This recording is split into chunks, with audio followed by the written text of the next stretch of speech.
আলহামদুলিল্লাহ, সমস্ত প্রশংসা সেই মহামহিয়ান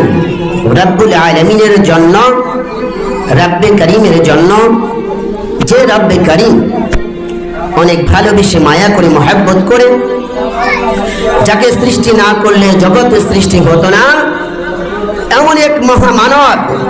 মদিনাওয়ালা নবী, কামলিওয়ালা নবী, দু জাহানের সরদার, শাফিউল মুজনবী, খাতামান নবিয়্যিন, জনাবে মুহাম্মদুর রাসূলুল্লাহ সাল্লাল্লাহু আলাইহি ওয়াসাল্লামের উম্মত হিসাবে রব্বে করিম আমাদেরকে মায়া করে ভালোবেসে মহব্বত করে আজকের আয়োজিত মাহফিলে আমাদেরকে আসার জন্য, বসার জন্য তৌফিক দান করলেন। সেই মহামহিয়ান রব্বে করিমের দরবারে